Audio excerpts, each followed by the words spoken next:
Hey guys, Denny Chapman for Big Daddy Unlimited. I want to share a little tip with you that really improved my pistol shooting. I've got my Glock 34 here. Let's go over a little bit of safety. First, I'm shooting this video remotely. Nobody behind the camera, nobody else in the studio but me. So I will be pointing my gun in several different directions here. But let's make sure we're safe. We always check twice visually and physically. No magazine, empty chamber.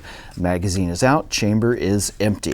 So we are safe and good to go. This is my Glock 34. I love this pistol. It's a Gen 3. I got a custom stipple job here. A shout out to Carson Crawford. Big Daddy Guns, Gainesville, Florida. Did a super job. Gave me an extra high cutout here behind the trigger guard and under the trigger guard. Really allows me to get my hand nice and high. The higher you can get your hand on the frame, closer to the bore axis, the more recoil control you're going to have, and the less muzzle flip you're going to have. More control, more accuracy. So I like to hold like this. Notice how I'm keeping my finger off the trigger, way up high on the frame here.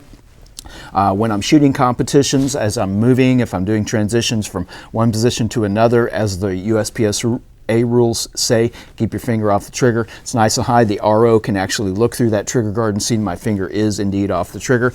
Your trigger finger is really your best safety, always.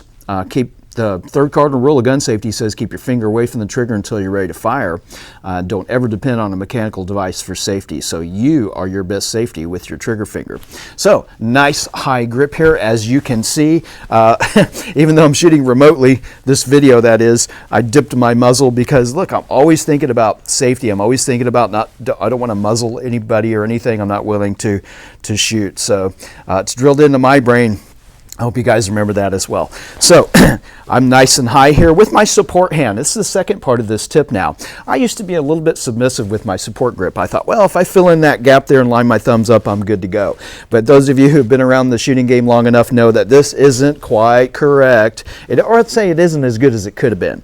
Now, my improved grip is this. I like to touch the bottom of the trigger guard. See, I've got a little extra cutout there thanks to Carson that allows me to get this part of my support hand even higher. I'm coming down at an angle, and you'll see as I'm underneath here on the other side, I've come up almost on a 45-degree angle. I've filled in a lot of this gap here. I've lined my thumbs up. Both my thumbs are making contact with the frame, and they are pointing in the direction of the target that I want to shoot. Gives me a very good natural point of aim. So just some tips, guys, that I've learned through the years that really improved my pistol shooting. I hope that helps you out a little bit. And that's your tip of the day from Big Daddy Unlimited.